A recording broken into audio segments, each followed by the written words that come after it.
Novak Djokovic versus Denis Shapovalov. Wimbledon semifinal 2021 review. If you've not watched the match, what are you doing? Just watch the match. And if you don't want the results spoiled for you, click away in 3, 2, 1, 0.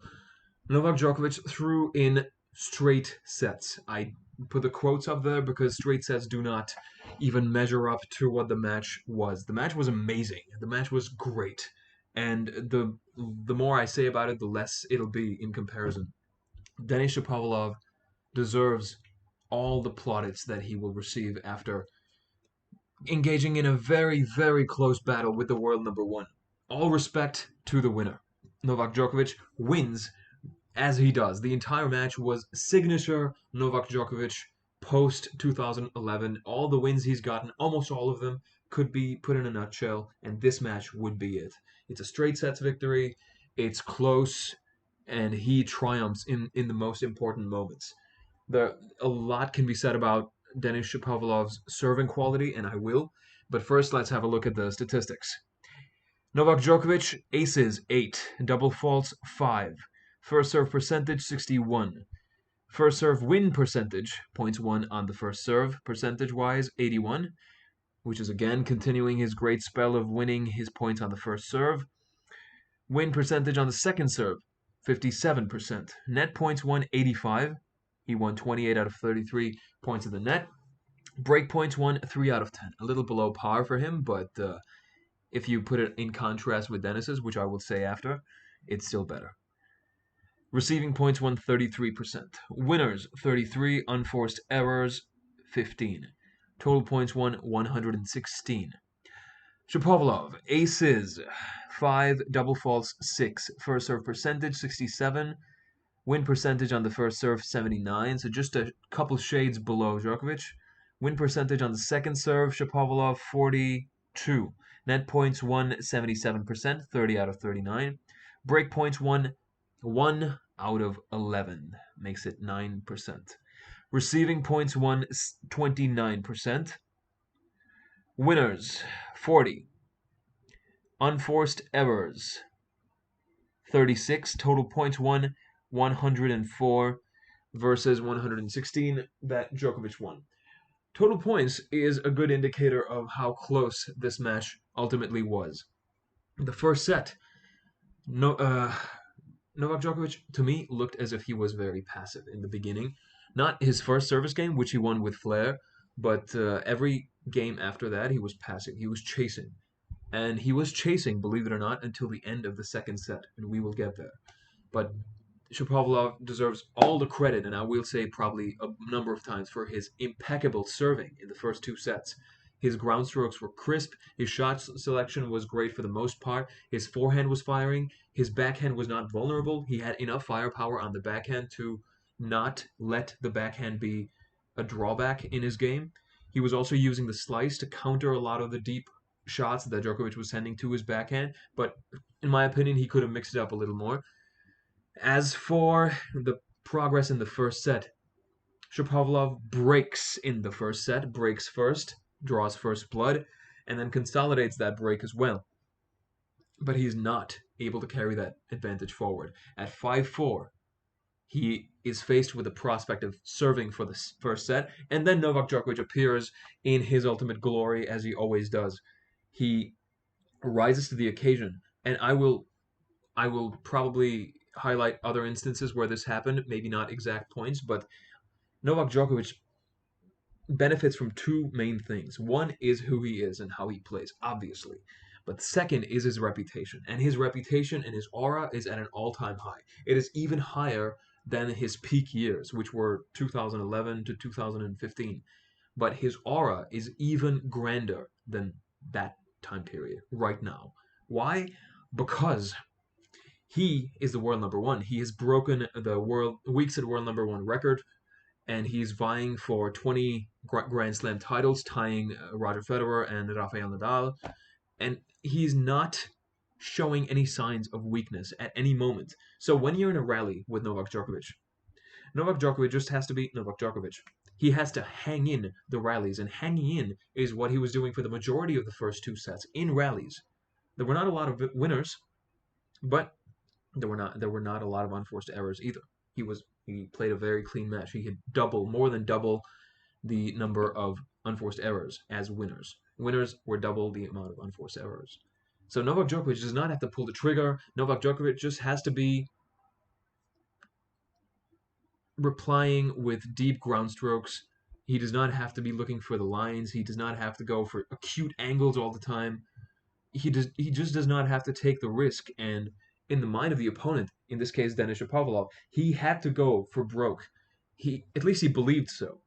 And this brings me to something that I was thinking during the course of this match. I wonder what would happen if Novak Djokovic comes up against a competitor who actually mixes his game up so much that Novak Djokovic, at various points of the match, has no pace to work with. Because if you give him pace, and Denis Shapovalov has a lot of pace in his ground strokes. He's a stroke player. He's a baseliner. He's a very skilled baseliner, but he's a very vibrant and he's a very exquisite baseliner. But he does not mix it up with changes of pace. Denis Shapovalov, Roger Federer, Rafael Nadal, to a certain extent, all of these players, even Medvedev, they will feed Djokovic a lot of the pace. And Djokovic is amazing at counterpunching. He is the best counterpuncher out there. He's the best in the world. At many things, counterpunching is also one of those things. If you give him the pace, he's going to absorb it and reply with a deep shot, with topspin, causing you to either take a step back. Very rarely will you have the opportunity to actually have a good put-away shot against Djokovic if you're in a rally and you haven't pulled the trigger. You haven't gone for an extravagant shot. And Djokovic just knows that. And his opponents know that too. So that creates the pressure, the implied pressure that I have to push the issue. I have to take the initiative over and over again. And with that pressure, it is impossible for a player who isn't redlining throughout the match to win a set, to win 2 sets, to win 3 sets against Novak Djokovic. So I really wish to find out at some point. Maybe I will against Berrettini, but it's unlikely because Berrettini is also a very offensive player. But what will happen if Novak Djokovic comes across somebody who does not feed him the pace all the time? But Shapovalov did, and for the most part he succeeded because it was 5-5 and then it was a tiebreaker. And Novak Djokovic shines in tiebreakers, as is the case. He could be down 4-love, and he still is the favorite to win the tiebreaks, in my mind. I'm also a victim, not a victim. I'm also easily buying into the aura because he just holds that aura. I don't have to do much to believe in that aura. I have to buy into the hype because he is that player. But if you respect your opponent even a little bit while you're playing, you're never going to win the match. No one has ever won a match. No one has ever won a point. Well, unless unforced errors. No one has ever won a match. No one has ever won a set by respecting their opponent. No one has ever won anything worthwhile by respecting the opponent in the heat of battle. You have to take your chances, but you have to be wise. And strategy is the main thing that Novak Djokovic's opponents really have to factor in. Maybe they won't be able to do it, but they have to try new things to give new challenges to the champion. And unless that happens, no one is going to break through. Denis Shapovalov has the game to break through Novak Djokovic's game, but you have to strategize because if you don't, and you have to strategize to a very acute, accurate level, and then hope for a good day in terms of execution. Because if you don't, Novak Djokovic will just be there. He will hang around, even if he doesn't take the initiative, which is already not the most common occurrence. He will hang in there, he will look for his opportunity, and he will pounce at the most opportune time. As he did in the tiebreak in the first set. He returned very well. He was slowly figuring out Shapovalov's serve during the tiebreak, not after. I will come to that when I cover the second set soon enough. Novak Djokovic was there. He was very present. His returns were getting a little deeper. He was testing the backhand again and again. And Shapovalov was going for more shots, as I mentioned, and he was unable to keep pace. And Novak Djokovic won the tiebreak. And the last point of the tiebreak was Denis Shapovalov ironically double faulting, or should I say fittingly. Well, it is ironic because he was serving much more superior in the first set, but he just couldn't keep it up, and he double faulted to give Novak Djokovic the first set, despite the fact that Shapovalov was serving for the match, for the first set. I'm sorry, and he couldn't. So if you then think of the mindset, and this is where I will give a lot of credit to Shapovalov. based on his performance in the second set, which he did not win again. But still, if you're no, if you're Shapovalov, you're playing your first Grand Slam semifinal, and you were serving for the first set, and you couldn't convert it, and you come off a not a dismal but a disappointing tiebreak. After that, what happens? You would have to pull yourself together very quickly so that you don't give away the advantage to Novak Djokovic. And he didn't. To his credit, his serving went even better than the first set. He served even bigger, he served better, his serve percentage was higher. I believe for the most part it was higher than 80% throughout the second set. And he was killing it. He was absolutely making it a routine. It was his right, almost as if it was his birthright, to take all these early second set service games to love. He did not give a single point on multiple occasions to Novak Djokovic. I think 3 of his service holds in the second set were love holds. And Novak Djokovic had to deal with a lot of those break points. Of those 11, 1 converted by Shapovalov in the first set. I think that was 1 of 3. 8 break points, I believe, came during the second set, or 7. And Novak Djokovic just did not give them away. He was humming and hawing and looking at his box, doing Novak Djokovic things. And I have grown used to them because I know that it's not him losing his game or losing his mind. It's just the things he needs to do to then break the other player's hopes and dreams. And ultimately, that's what happened because Novak Djokovic saved those break points, kept the match at level, and they both arrived at 5-5. And if you look, I'm not entirely sure, but if you really think about it, practically speaking, at that point in the second set, in just the second set, points won at 5-5, Shapovalov would probably be ahead because he troubled Djokovic on Djokovic's serve much more than Djokovic troubled Shapovalov on Shapovalov's serve. So then, of course, again, Novak Djokovic appears, the big game player, clutch at the most demanding of times against some of the crowd. Very few people in the crowd actually caused any problems. I did not think that was an issue, but faced against the bounce that was betraying him, and of course Novak Djokovic was also frustrated about the fact that a lot of Denis Shapovalov's balls were falling exactly on the line, and he was just flustered about that. But those are the margins in a match of this magnitude and a match played at this level. At 5-5, to put it very curtly, shortly, how do you say, briefly, Novak Djokovic breaks. He just breaks. Shapovalov goes for a lot. He goes down love 30, and he just can't find his way back. He just couldn't find his way back.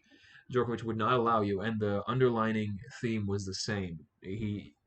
Shapovalov was faced against Novak Djokovic. He knew it was Novak Djokovic, so he felt the obligation to go for a lot more. He wanted to paint the lines, as one of the famous ATP commentators said, a line licker.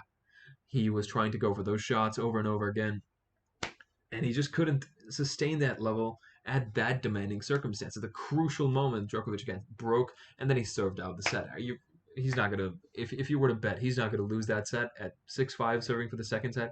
He takes the second set despite being the significantly inferior server. Even though Djokovic's serve was getting better during the course of the second, it was nowhere close to the levels of serve displayed by Shapovalov in the early to mid part of the second set. Then the third set, equally close. Equally close. Shapovalov's serve was not as potent, but not judging by serve, not in terms of serve speed, but in terms of placement, and also Djokovic raised his level of return to the normal level that we are used to in his matches. Djokovic started to hit a few shots down the line again to Shapovalov's backhand. The trades were very not demanding, not necessarily just demanding.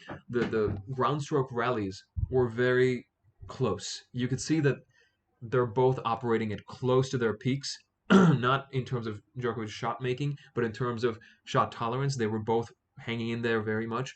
And after, say, 15 shots or 10 to 15 shots, the pressure was on Shapovalov.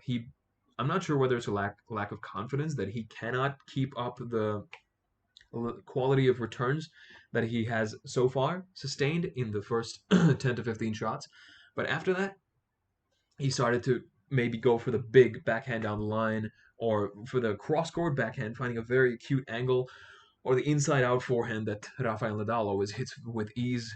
I'm exaggerating, not with ease, but much more regularly than Shapovalov. And that is there. Those are the instances where you see that okay, even a great stroke player, one of the best players in the world, Shapovalov is seeded 10th, is well, not miles, but quite a few clicks below someone of Rafael Nadal's pedigree. Not in all time, but even currently, because the regularity with which Nadal hits that shot is significantly higher. That's just one example. But again, why is he hitting that shot? Because he believes he needs to fend off Djokovic at the important times. And by believing that you need to defend something, you leave yourself vulnerable because you try for more. So Djokovic profited from that as well, and he broke, and he won the second set. Well, the third set. The third set he broke again at 5-5, again at the most opportune time, and it's just one of those matches in which the winner always had 7 games to his credit at the end of the match. 3 sets, 3 games, 3 sets won for Djokovic. 3 sets with 7 games won, so he won 21 games. Just amazing display of mental strength again by Djokovic. Djokovic has to go through his emotional ups and downs, but he will prevail at the end. It's just an expectation. For example, even today, to give an example of the level of dominance he currently holds over the tour, even if Djokovic was down 2 sets to love against Shapovalov, hypothetically, and he was down a break, he was down, say, 2-1, and it was Shapovalov's serve, I would still not think that Djokovic is actually going to lose that set. I would guarantee that he's winning that set, the third set, and would give Djokovic 80-20 shot, an 80-20 shot at winning the match after Djokovic makes it a 2 sets to 1 deficit instead of a 2 sets to love deficit. That's how much confidence he inspires in his game. And Djokovic is not playing at his best. Djokovic is not playing at his best. He's not going for a lot. He's actually spending a lot of time complaining about the bounce to himself. He's not actually throwing a hissy fit, but he's getting troubled by the bounce. He's feeling betrayed by the moment, or he's just exclaiming how amazing, how unlikely it is that so many balls that Shapovalov is hitting would hit the lines, and he's exclaiming at that. He's roaring after winning those important points because he knows how how tiny the margins are, and Djokovic is continuing to go through these large scrapes over and over again, and it's just what we've come to expect from him. All respect to the champion. I keep saying with regard to all of the greats of the game, but currently at the present moment, there's no one who comes close to inspiring the kind of confidence in his game as Djokovic does. He moves into his 30th Grand Slam final and his 7th at Wimbledon. He's won all. Well, he's not won all of them. He has won all but one against Murray in 2013, and he will enter as the not overwhelming, but he'll enter as a okay. Well, 75-25 is still overwhelming. Has an overwhelming favorite against Berrettini.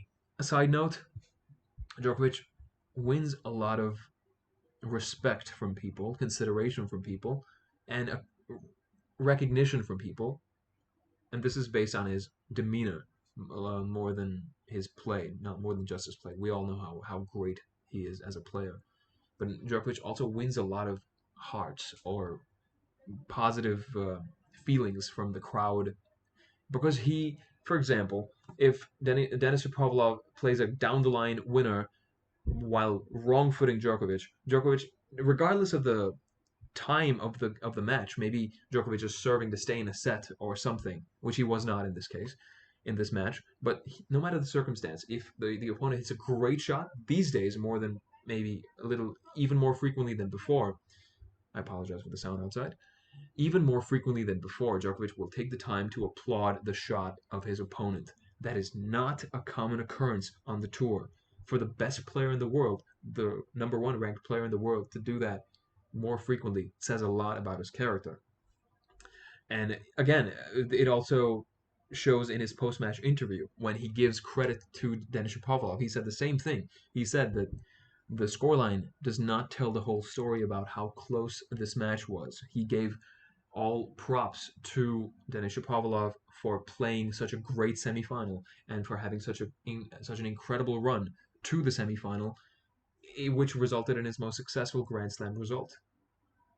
That acknowledgement, that truth, and that openness to comment on these things is one of the reasons that I find Djokovic very endearing, and it continues to be the case, even though he's painted a certain way by a lot of media outlets. That's not the case. He is someone who is just very honest about those things.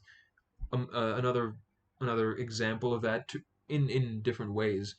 Another example of that is also Daniil Medvedev. His interviews, his press conferences are very straightforward, and that's something I enjoy about players in general who are open about their goals.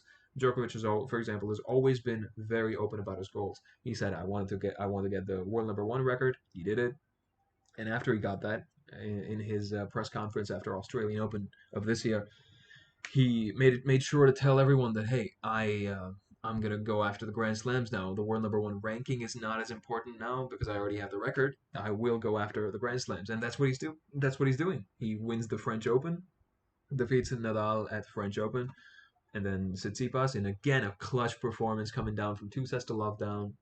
No big deal, even though I never felt he was going to lose that match. Another example of how much confidence Djokovic inspires. And now he's going into his third straight Grand Slam final of 2021, and he enters as the favorite. What are the chances that Berrettini beats him?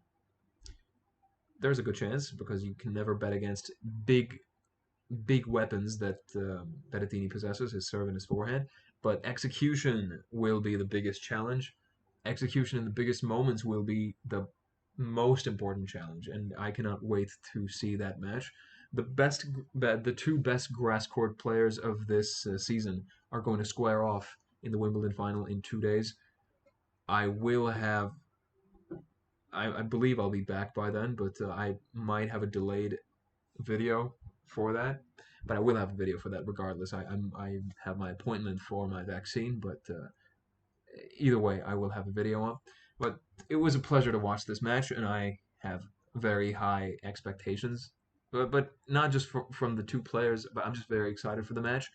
But also, this year has been very important because the crowds are returning, and Wimbledon is back after 2 years of absence, and I couldn't be happier. Until next time, this is Duncan Lievi. Cheers.